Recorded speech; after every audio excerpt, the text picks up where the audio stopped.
Olá, amigos do Conexão Vitrine, tudo jóia? Pessoal, no programa anterior a gente falou de fotografia, falamos da parte toda, as curiosidades da foto, algumas discussões, e agora estou aqui com o Cuca Jorge e o Giba novamente, para a gente continuar esse programa e a provocação que eu fiz no programa anterior para o Cuca. Boa noite, Cuca. Boa noite, Giba. Tudo beleza? Boa noite, pessoal. Bom estar com vocês de novo aqui. Beleza. Boa noite. E o Cuca parece que se preparou para dar uma bela de uma resposta à sua pergunta, o Cris.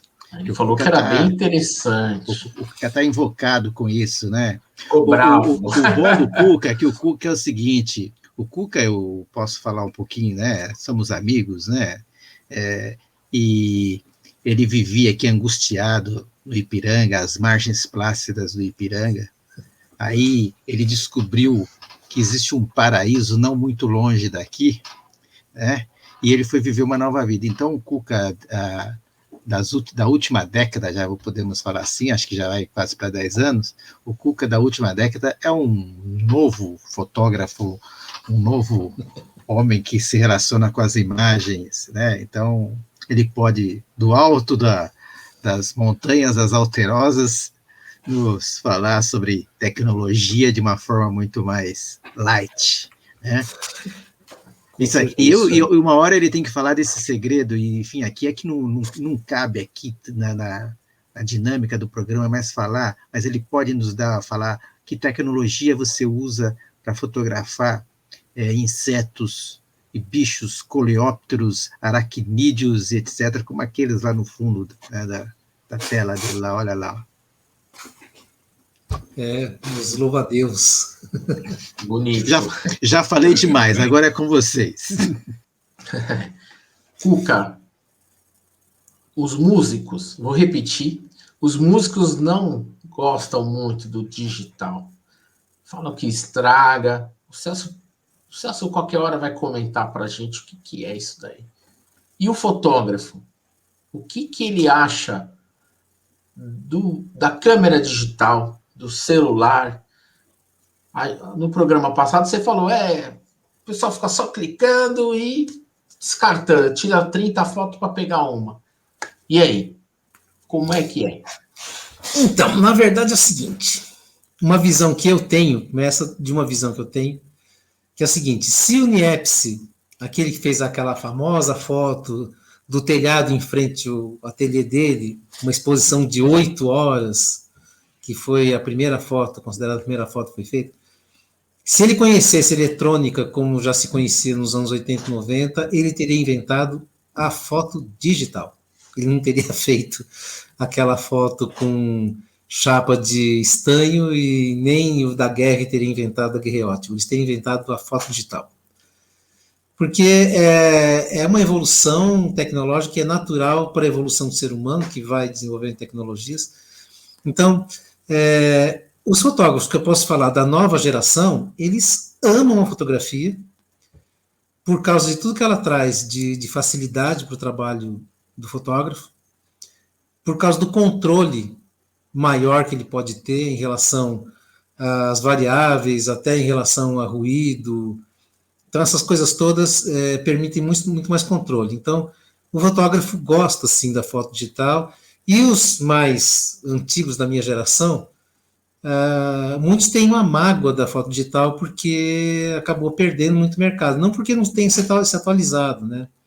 Muitos de nós já foram para a foto digital assim que foi possível entrar, mas acontece que ela acabou desempregando, mas isso não é um problema da tecnologia, é um problema de como as empresas e pessoas fizeram uso disso. Mas os fotógrafos gostam da foto digital porque você veja, se eu tivesse o trabalho que eu faço no Parque dos Sonhos aqui, a gente faz foto de turismo de aventura, se fosse filme, no formato que nós criamos aquele trabalho, não seria possível. Seria uma outra coisa, nem sei se eu teria pique para fazer. com a foto digital permitiu que a gente fizesse, e assim muitas outras coisas. Ela trouxe alguns inconvenientes, o pessoal reclama muito, por exemplo, em relação a direitos autorais, porque você perde muito mais o controle depois da foto publicada, muito mais do que no filme, né? Porque antes você pegava uma foto que você ia sair numa revista, você tinha que escanear aquilo para copiar e tal. No caso da foto digital, não. Caiu na rede, já pegou, levou, porque não é só a foto digital, as publicações também são digitais, então. Mas eu acho que são consequências do uso que as pessoas, empresas e a sociedade faz. Mas os fotógrafos, mesmo os que torcem um pouco o nariz, eles gostam da foto digital. Permitiu fazer muito mais coisa que não permitia fazer antes. Muito bom. Eu acho que, só para finalizar, é o seguinte, acho que no caso dos músicos, eles têm uma certa razão, né? Uma vez eu comentei com um amigo meu que eu falei que eu estava ouvindo, eu sou um bom ouvinte de música, não sou músico. Eu estava ouvindo algumas canções que eu gostava quando eu era adolescente e tal, e que eu ouvia, às vezes, até alguns sons do piano, que eram bem acústicos mesmo, eu ouvia até o som do martelinho voltando, sabe? Assim que na foto, num som digital. Mas então não é tão ruim assim. Então ele falou o seguinte, não, isso no tratamento do som, ele acabou pegando esse som, mas os baixos, aquela coisa toda, aquela extensão toda sonora, não pegou. Então, aí, depois que eu comentei isso com esse rapaz, um dia eu entrei numa loja de antiguidades, e o cara é especialista em som. Então, ele tinha aqueles aparelhos antigos de modulares e tal, eu estava tocando uma orquestra lá. A hora que eu entrei, as caixas acústicas de madeira desse tamanho, né? A hora que eu entrei, que eu ouvi a orquestra tocando, eu falei, putz, engraçado, a gente vai se habituando, né? Mas, no caso deles, eu entendo que tem uma perda mesmo. Tem sim. Eles têm razão, realmente. Aí Mas no caso da foto, por exemplo, no caso da foto, eu lembro que quem fazia outdoor, por exemplo, o cara é obrigado a fotografar já em formato 6x7 ou 6x6, ou até 4x5, né? E depois fazer ampliação para formatos grandes, que era tamanho A4, filme tamanho A4, para depois projetar isso numa gigantograma, era um equipamento gigantográfico, chamava, que fazia uma ampliação grande. E mesmo assim, durante muito tempo, o Giba deve se lembrar com certeza disso, que os outdoors, se você olhasse as fotos assim, muito de perto, você via as bolotas assim das retículas, perdia a definição, tinha que olhar do outro lado da rua. Muito assim, lá para os anos 90, começaram a aparecer impressões mais fine art, assim, que era uma retícula pequenininha, mas a câmera digital permitiu uma evolução drasticamente rápida. Hoje eu consigo fazer fotos com a minha câmera de 18 megapixels, não é tanto assim, que eu posso fazer uma parede inteira com a ampliação, né? Então, nesse sentido, a qualidade deu um upgrade, na verdade. As únicas coisas que eu acho que a foto digital ainda pena um pouco é em relação à fidelidade de cor, mas é uma coisa que está andando a largos passos, melhorando muito, muito rápido. A nitidez era um problema complicado também, que também está se resolvendo, e tem um longo caminho ainda para andar, né? E o tratamento no software, quando você vai tratar a imagem, assim, isso é uma... o pessoal gosta, o pessoal que utiliza, né, que essa tecnologia, eles gostam, eles conseguem ter um bom aproveitamento?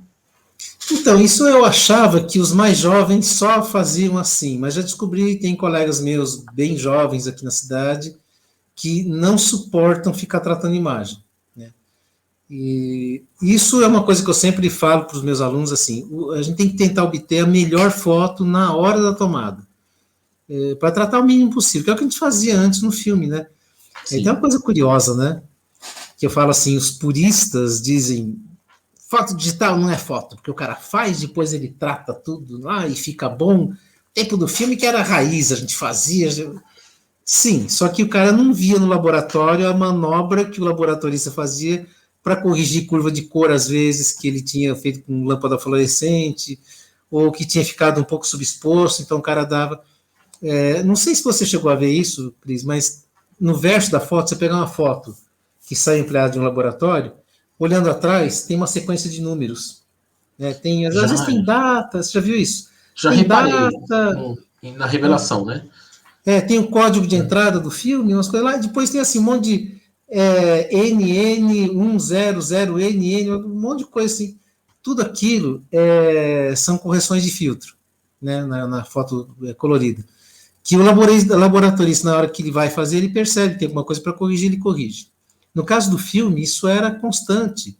Então o cara falava assim, eu sou um puta fotógrafo, fiz 36 fotos, só é uma que eu perdi, o resto ficou tudo perfeito. Não, no laboratório, em preto e branco, inclusive.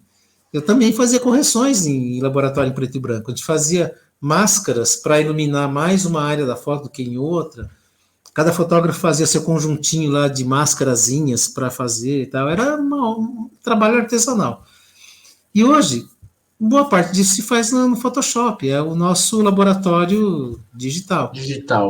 Então, E mesmo no processo de revelação, quanto mais tempo você poder deixar, eu acho que vou deixar a próxima um pouquinho mais tempo de revelação para poder estourar um pouquinho mais, sei lá, não é? Cada um tinha as suas técnicas, os seus truquezinhos para poder, né, ou seja, se fazia, né? Só que hoje se faz com mais facilidade realmente. E você falou uma coisa muito interessante. Nós temos que aprender, nós, cidadão, não vou nem falar no meu caso, mas eu, o Cris, o pessoal, trabalhar do jeito que está. Esse negócio de você ficar levando para o Photoshop, para ficar tirando... Não, é tentar reproduzir o máximo mesmo que você encontra ali na hora, né? Sim. Uma outra imperfeição você joga fora. Eu realmente trabalho muito pouco com essa coisa de melhoramento de foto, tá? De máquina fotográfica. No celular, às vezes, eu ainda me caio mexendo um pouquinho mais, tal, para fazer. Mas da máquina fotográfica mesmo, eu não mexo, né? Então, tem isso. E você falou o negócio da questão da cor, né? Da perda da cor, tá? Isso é interessante, ou seja, é uma tecnologia que estão começando a melhorar a questão da cor. Mas uma coisa que você falou, que é muito interessante, é o ganho que tem hoje, que é justamente, por isso que eu falo, como é que é o desenvolvimento da tecnologia, né? No começo, você tinha que gravar num disquetezinho, né? Pequeno, não é esse, não, um disquetezinho, tá? Que cabia, quanto cabia ali, quanto cabia naquele disquete? 1.4 mega. 44. Em termos de fotografia, é ridiculamente ridículo, né? Hoje você pode passar de 1 mega, não sei quanto, acho que coisa assim, uma foto, né? Dependendo da máquina. Uma foto, uma câmera média hoje é na faixa de 5 a 10 mega. Então, olha o que você ganha de qualidade, né? Se for uma máquina, olha só. Então, acho que até para o pessoal que trabalhava principalmente na publicidade, acho que o pessoal de publicidade ganhou muito, né? Muito porque tem mais controle, inclusive de cor. O problema na foto digital, que a gente já sofreu muito no passado, é a cor de tom de pele. Porque pele é uma cor extremamente complexa, né? Até porque a pele não é igual no mundo inteiro. Você tem regiões que a pele é escura, negra, muito negra, às vezes muito clara, às vezes mais amarelada, mais alaranjada. E num país como o nosso, que somos toda uma mistura, então tem muito tom de pele. Isso é um problema, porque a foto digital tem uma certa dificuldade de reproduzir isso. Então, hoje melhorou muito já. Hoje está muito melhor. Então, eu quero até aproveitar isso. O Celso falava que nas minhas fotos em papel, que eu mostrei para ele que eu era preto. Olha o filho da mãe. Que eu era preto.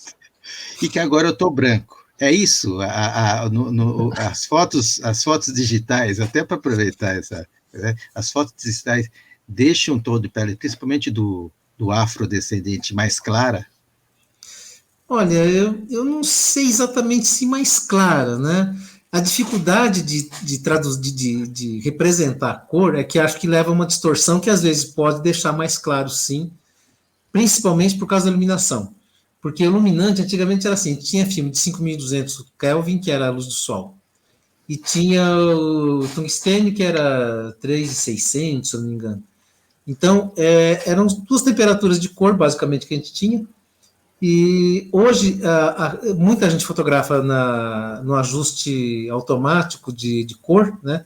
Então, você imagina, eu estou num lugar, por exemplo, que eu estou com uma lâmpada aqui em cima, que é uma lâmpada fria, eu estou com uma luminária ali também fria e uma lâmpada amarela, para melhorar um pouco o tom, né? Mas, além disso, eu tenho o computador aqui, uma tela aqui que está me iluminando. Quando a câmera enxerga isso, ela pira, né? Porque é uma confusão, até ela ajustar o que é o branco nisso aqui, né? Então, isso acaba causando isso. E, principalmente, em relação à intensidade de cor. Porque a pele geralmente brilha um pouco, então, nesse brilho, ela confunde de vez, então dá essa confusão. Então, você pode virar Michael Jackson, sim, Giba... Não, isso. Então, tom de pele é um problema porque eu, por exemplo, trabalhei muito em São Paulo, aí, cobrindo feiras internacionais, na UNB e tal. Meu, aquela mistura de cor, porque em feira, assim, é tudo quanto é cor que você pode imaginar, desde a luz natural que entra, até a iluminação do próprio pavilhão, que é uma cor blá, totalmente branca, aí tem os estantes, cada um faz de um jeito, aí pinta a parede de uma outra cor, porque reflete. Isso é um outro problema, porque hoje você está fazendo foto com câmera digital e você pega um reflexo de uma parede do lado, que é laranja, ferrou tudo, porque ela fica tentando compensar. O filme não tinha isso, o filme a temperatura de cor era X. Você usava um flash, no caso, que a gente usava um flash na cabeça da câmera, também calibrado para 5.200 Kelvin. Então, matou aí. Você só não podia refletir a luz direto na parede, né? Mas se rebateu no teto branco, no rebatedor, estava garantido. Hoje não, ela fica tentando corrigir isso, e por isso que eu tento a usar cada vez menos o equilíbrio branco. Acho que não estou usando mais o automático, eu uso especificamente uma temperatura que eu ajusto para cada situação, mas... E outra coisa, problema de cores muito intensas, você pegar um verde meio fosforescente, aquele verde limão, aquele laranja meio fosforescente, você não consegue reproduzir isso de jeito nenhum. Não tem como fazer. Ainda a foto digital não chegou lá. O tom de pele já melhorou bastante, né? Inclusive tem técnicas para isso. Tem hoje em dia, antigamente tinha um negócio que chamava, puxa, esqueci o nome agora, mas era um filtro que a gente punha para fazer a leitura da temperatura de cor. E só tinha uma empresa fabricando isso nos Estados Unidos e tal. E hoje em dia não, você entrar na internet, tem tudo quanto é canto isso aí. É um negócio que você põe como se fosse um filtro na câmera, você mede a temperatura de cor, e aí... Então, tudo isso está caminhando muito rápido. A gente não pode esquecer o seguinte, né? Quando a foto digital começou a aparecer efetivamente no Brasil, vamos dizer aí, começo dos anos 2000, porque antes disso já existia, sim, mas no mercado brasileiro, tal, fim dos anos 90, começo dos anos 2000. Até aí, a gente já tinha, tipo, 160, 170 anos de fotografia. Então, você imagina o que se desenvolveu de química, de substrato, de equipamento, né?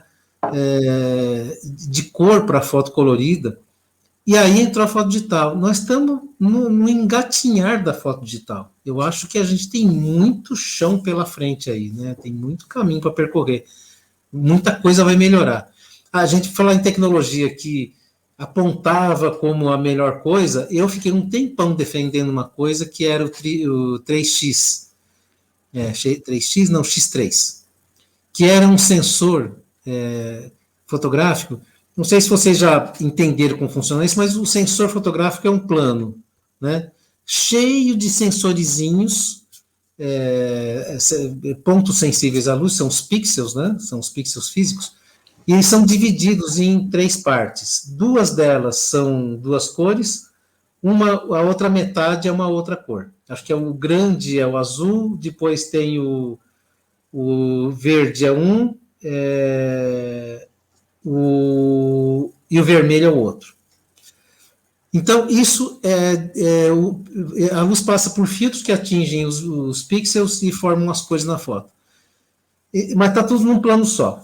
Aí a Sigma inventou um sensor que era esse 3X, o X3, e que era três camadas, como era o filme antigamente. O filme eram 3 camadas de emulsão, cada uma de uma cor. Então, eles fizeram isso e cada camada de pixels era de uma cor diferente.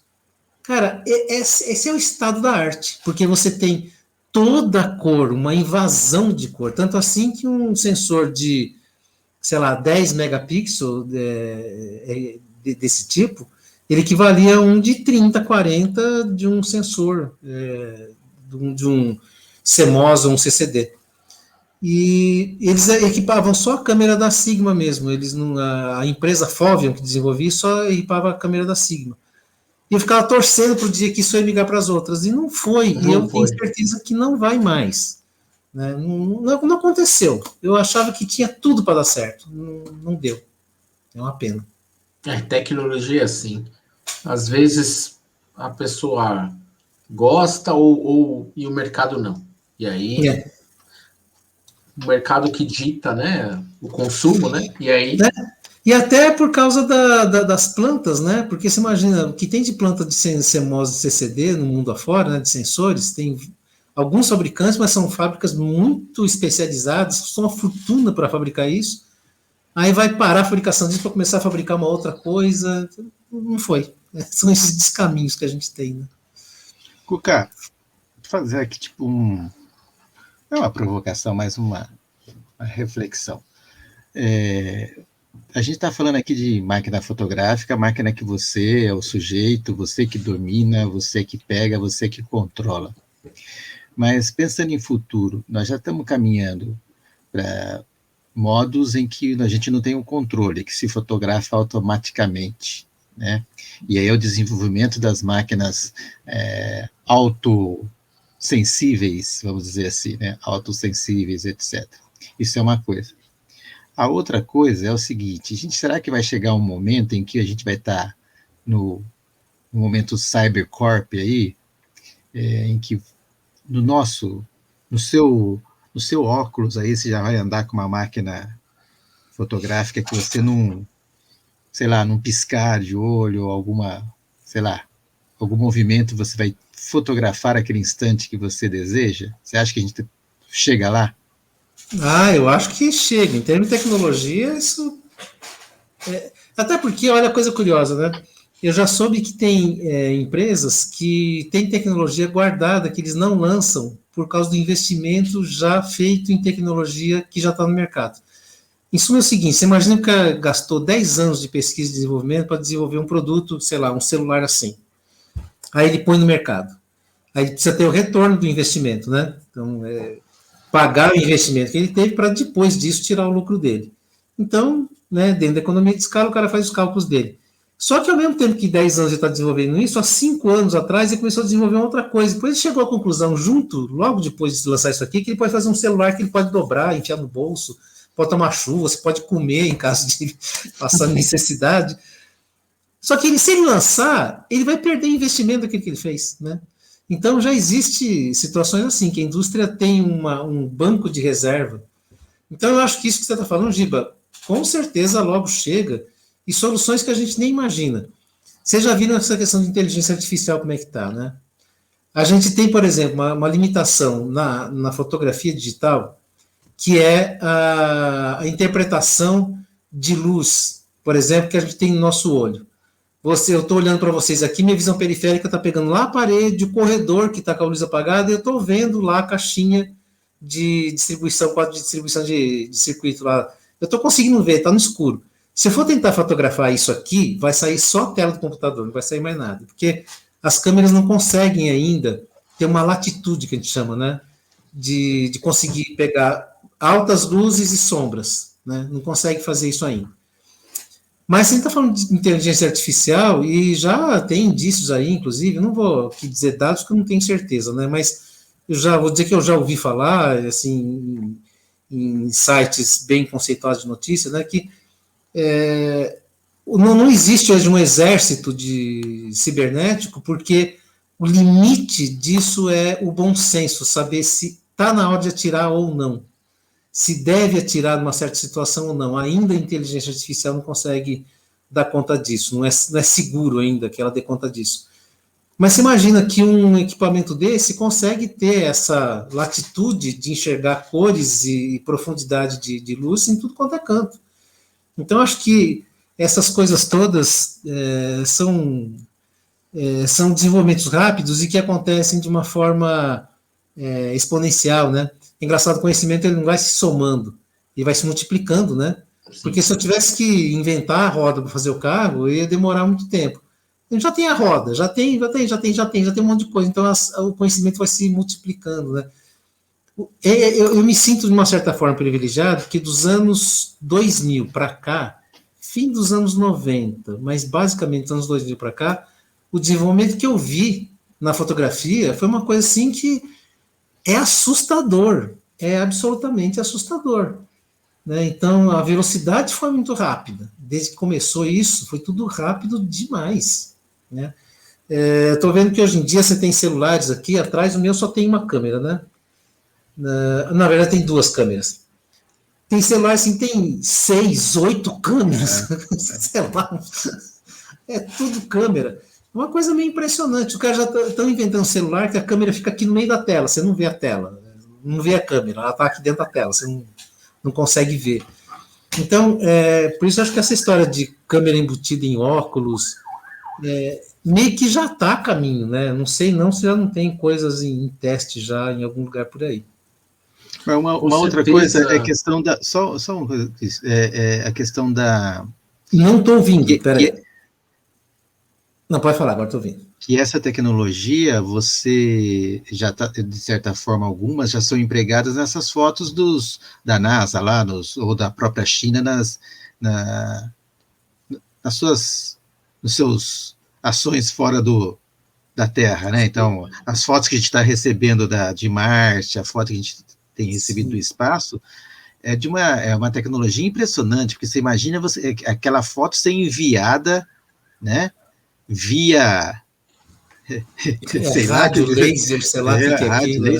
Numa qualidade impressionante que a gente já está recebendo hoje de fotos, né? Então, aí já é um puta desenvolvimento já, né? Como é que eu tirar uma foto aqui, mandar essa foto para você agora aqui, ó, uma velocidade estonteante.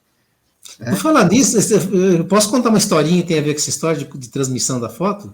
Muito interessante. Eu fiz um curso, uma oficina uma vez, com um cara que chama Ormus Alves, um cara que foi fotógrafo da Folha, e foi meio que, até onde eu vejo, eu considero que foi o cara que trouxe a foto digital para o Brasil. E por quê? O Ormus é um excelente fotógrafo, era um dos craques lá da Folha, e ele foi cobrir ele cobria coisas fora do Brasil. Daí foi cobrir um jogo, acho que no México, um jogo de futebol da seleção brasileira e tal. E ele tinha que pegar a foto, mandar por radiofoto, telefoto, né? Lembra disso, Giba? Você deve ter visto disso. Que era um equipamento grandão, né?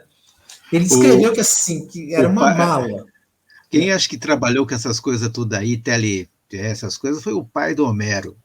O pai do Homero é da velha guarda. Mas ele descreve assim que era uma mala enorme, ele tinha que sair o mais rápido possível, mandar revelar a foto, depois pegar lá no hotel e passar a foto para o Brasil aqui, que tinha um horário de fechamento da Folha aqui, que tinha que sair e tal. E ele disse que foi lá para o jogo e tal, e deu sorte que, assim, não muito longe do início do jogo, o Brasil já marcou um gol. Ele pegou, já saiu correndo. É essa foto aqui. Olha só a confiança, hein? O cara tinha uma foto, ou uma sequência de fotos de uma única cena, aquele gol. Se tivesse ruim, dançava, né? Mas a certeza que a gente tinha, né? O domínio que tinha. Foi pro laboratório, mandou revelar, foi pro hotel, ficou esperando chegar a foto, aí foram entregar a foto, lá o filme e tal, ele pegou, escolheu e começou a passar, tipo, umas 3 horas da tarde. Bom, vai chegar meio tarde lá, tal, que 3 horas da tarde daqui, né? E começou a passar. Caiu o sinal, que era telefone ainda, tec, eletromecânico, né? Passando, aquele negócio era por telefone. Aí caiu. Bom, começa tudo de novo, não é do meio, tudo de novo. Tudo de novo. Aí disse que ficou até, acho que 1 hora da manhã. E ele tinha que passar uma cor de cada vez. Resultado, ele conseguiu passar o azul e a Folha publicou em preto e branco, como se fosse preto e branco. Ele só conseguiu mandar uma cor, mandou o azul só, mais nada. Isso 1h da manhã. E aí saiu lá no... Antigamente tinha isso, não sei se ainda tem, né, Giba, o segundo clichê, né? Que saía a produção do jornal. Não aí, tem mais, né? Mas não tem mais segundo clichê. Mas aí ele tinha que ir para os Estados Unidos fazer outra coisa lá. Aí despachou a mala. Aí pegou com raiva a mala, jogou no balcão lá do Correio, sei lá, da empresa que FedEx, onde foi que despachar. Chegou em São Paulo tudo amassado, ele ficou puto com o negócio. E quando ele chegou, ele foi conversar com o pessoal e falou: olha, me façam qualquer coisa, mas não me mandem mais para fora fazer isso, a menos que tenha foto digital. Como assim foto digital? Porque lá fora tá todo mundo usando foto digital, não tem foto digital, só a gente tá. Aí falaram para ele: ó, você faz o seguinte, você vai ficar de férias 1 mês, 2, 6 meses, 1 ano, se você quiser, você vai pesquisar tudo sobre isso, que a gente vai querer usar isso aqui então, vamos lá. E realmente ele foi atrás. Nessa época teve parcerias da Nikon com a Polaroid, Nikon com a Kodak, tem um monte de parceria. E diz que ele usou uma câmera que eles chamavam de Steve Wonder, porque colocaram um sensor digital e não tinha mais espelho. Então você não tinha como olhar no ocular e fotografar. Você apontava e fazia foto, era Steve Wonder. Depois você ia ver o que tinha dado aquilo. Não tinha LCD para ver também a foto. Você clicava e ficou. Então, e você vê tudo isso porque o tempo de transmissão foi enorme, conseguiu mandar uma cor só, do México para cá. Agora você já estava falando isso aí, né, Giba? Os caras mandam foto lá de Marte. De Marte. Com uma puta qualidade.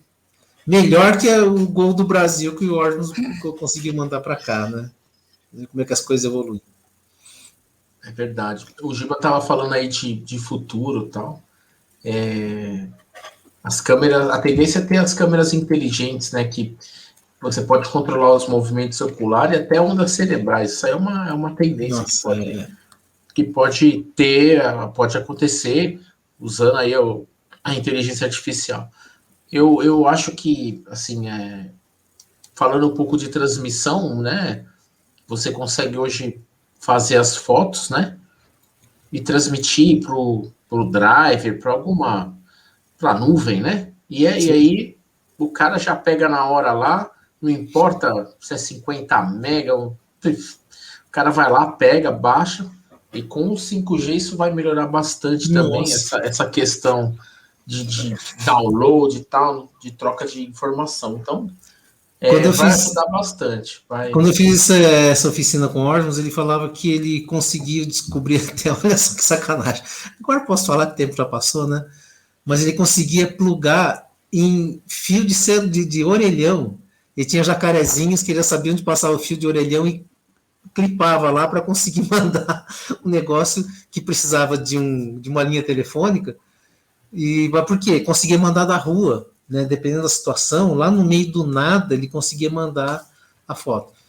Olha só, quando eu fazia foto ainda de filme, eu tinha que fazer foto para uma capa de revista, por exemplo. Muitas vezes a revista cancelava, porque senão até se fazer, até revelar, não vai dar tempo. Então, quando entrou digital, eu conseguia viajar muito para o interior de São Paulo, eu ia, de lá fazer a foto, pedia para o cara deixar usar o computador dele lá e transmitir um thumbnailzinho, uma foto em uma resolução baixa, porque ainda era difícil transmitir, mas mandava um conjunto, 3, 4 fotos em resolução baixa para a editora lá em São Paulo. Com essas fotos, a chefe de arte já conseguia montar a página, montar a capa, colocar chamadas e tal, escolher a foto daquelas que eu tinha mandado. Aí, quando eu chegava, era só trocar aquela de baixa pela alta resolução gráfica. Nossa, isso, assim, em 2 horas eu voltava para São Paulo, já estava pronta a capa, era só pegar o arquivo e mandar, né? Então...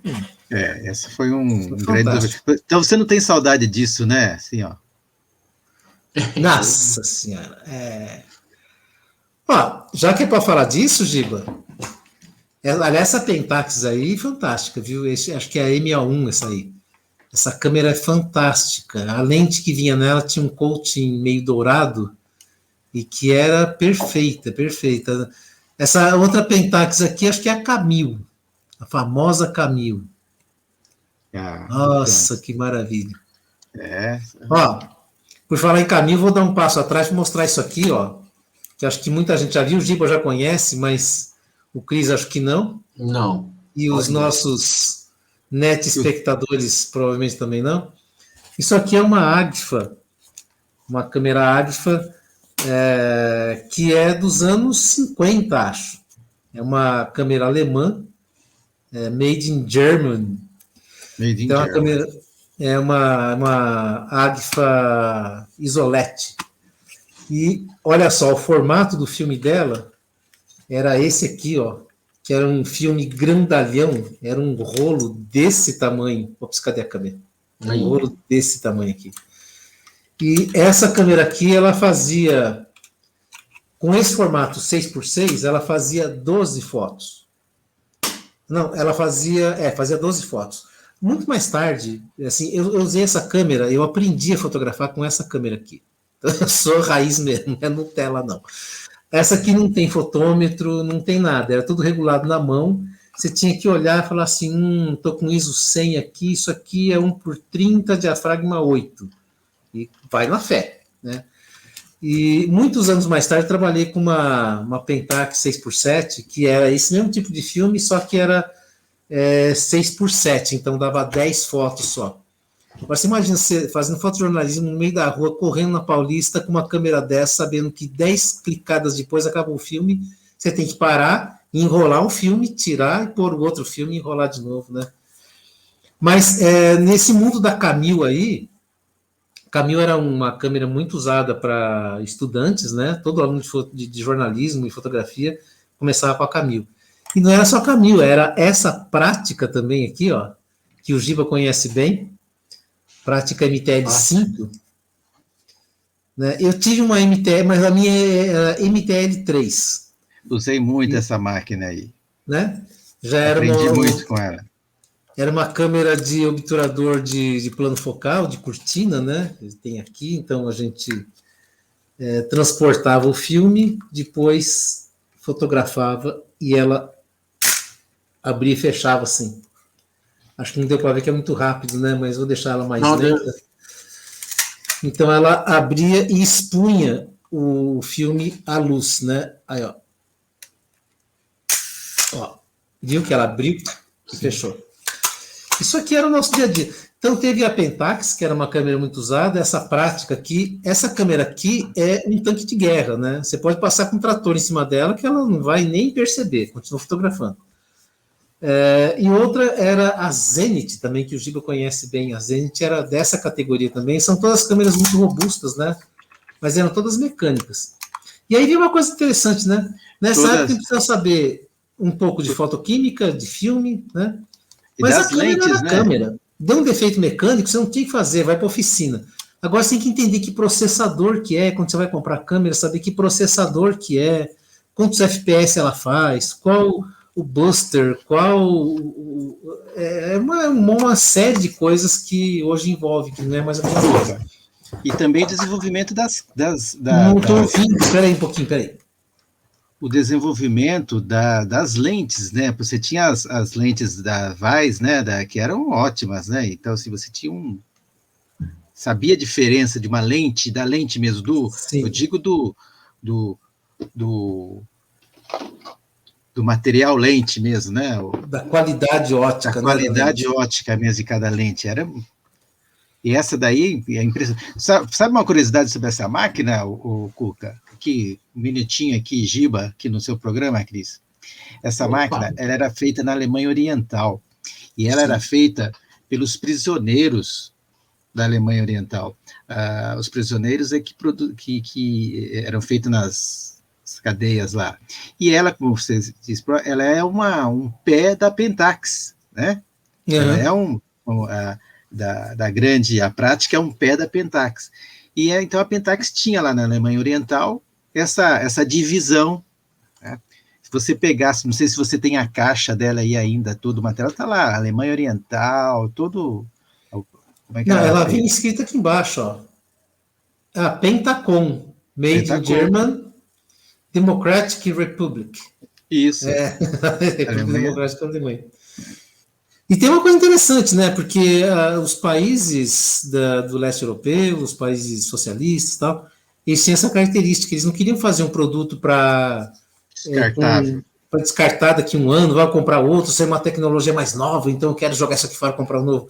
Era câmera para o cara ter para o resto da vida, né? Então tinha que ser muito durável. Isso era para câmera fotográfica, para geladeira, para carro, para tudo. 30 anos na minha mão. Não entendi, Giba. 30 anos na minha mão. Essa máquina. 30 anos? 30 anos na minha mão. E ela parece nova, viu? Sim, não tem...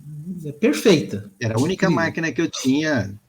Era perfeita. Não, e mesmo essa Agfa aqui, essa Isolete, também alemã, uns anos atrás eu levei para o seu Frederico, que é um alemãozão que tinha o centro de São Paulo, que consertava, tinha feito curso em todas essas fábricas pela Europa fora, conhecia tudo. Aí eu deixei para fazer uma revisão, limpeza, quando ele fui buscar, estava pronto, ele fez questão de ele pessoalmente ir ao balcão me entregar, e falou para mim assim, você sabia que essa câmera funciona? Eu falei, claro que eu sei, eu aprendi nela, e meu pai ainda faz foto com ela, na época fazia ainda foto com ela.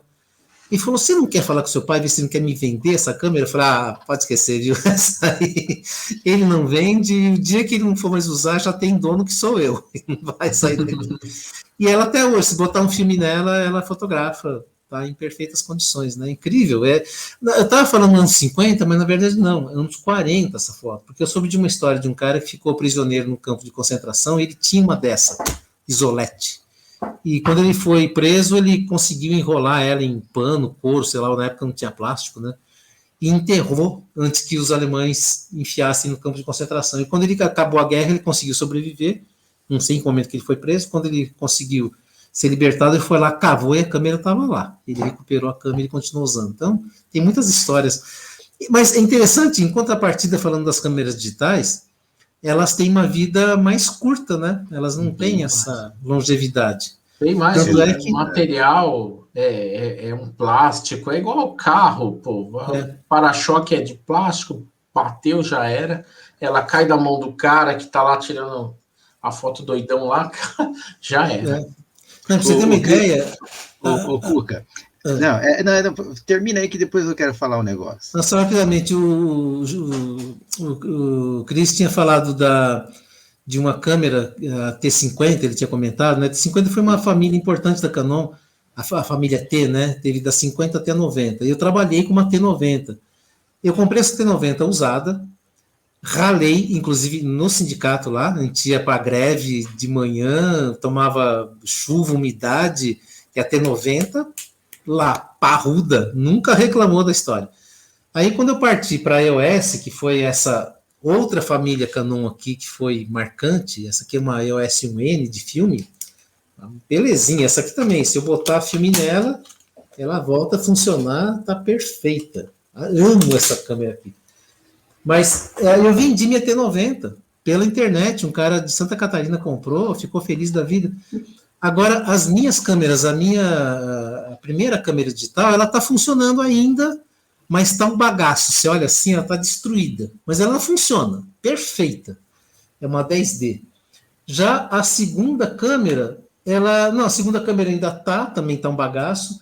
Já a terceira câmera, ela deu pau assim, uma placa dela queimou e aí já desmontar para tirar peça.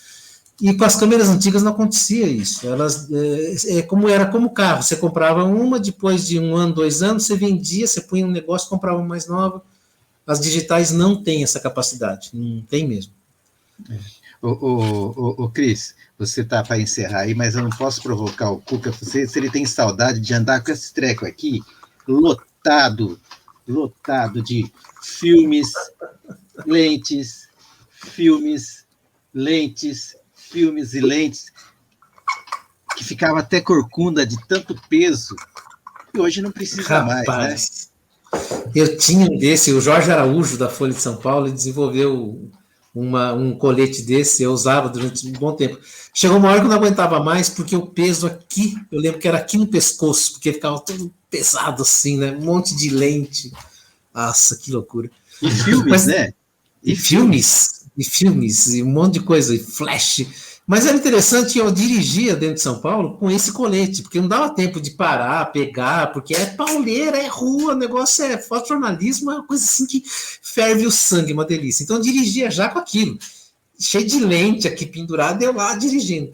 Era legal que às vezes chegava um semáforo fechado, eu chegava em cima, o semáforo parava, eu ficava, brecava e ficava nervoso.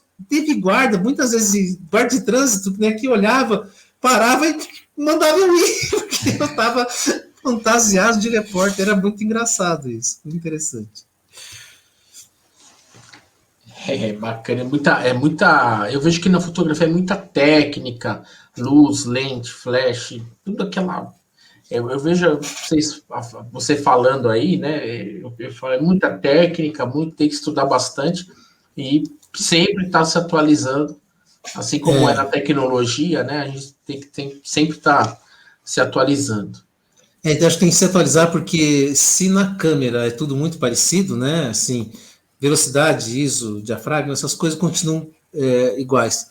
Mas o caminho para onde aponta, eu acho que é uma coisa interessante a gente falar sobre isso, se não hoje mais uma outra oportunidade, sobre as tendências do que de onde pode ir as coisas e para onde está apontando a coisa hoje. Mas tem muito pano para manga.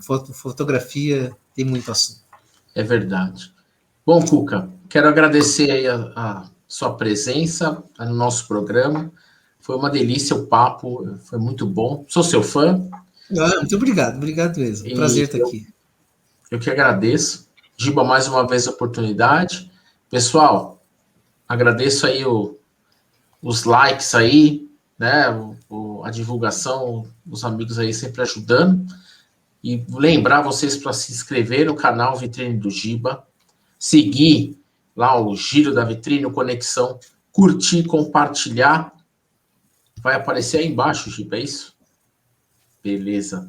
E se você tiver sugestões de temas, você quer perguntar alguma coisa, quer falar, manda mensagem para a gente no Gibazap e também no e-mail. Entre em contato com a gente aí que a gente vai atender vocês e vamos nessa, tá bom? Obrigado, pessoal. Obrigado, Cuca, Giba. Obrigado, gente. Ficou com gosto de quero mais. A gente vai ter que fazer, acho que uma live ao vivo aí para debater umas coisas aí, que eu quero entrar no pau aí com o Cuca Jorge aí. Vamos nessa aí. Vamos falar do dia a dia. Nós vamos falar do dia a dia do repórter, né? Fotógrafo. Como é que é? Repórter fotográfico. Repórter fotográfico. Tá bom? Essa correria aí. Obrigado, pessoal. E entrem lá no @CucaJorge, no Instagram dele, né? Para acompanhar aí as atividades do Cuca. Quem quiser entrar em contato, né, Cuca? Que ele é modesto, ele não fala, né? O Giba sempre dá essa força. E acompanha o Cuca no Giro da Vitrine com as pílulas fotográficas. Não são dicas. E as fotos da semana. Não é dica que ele dá, não, é aula. Ele dá umas aulinhas ali muito importantes. É isso. Beleza? Aí. Obrigado, pessoal.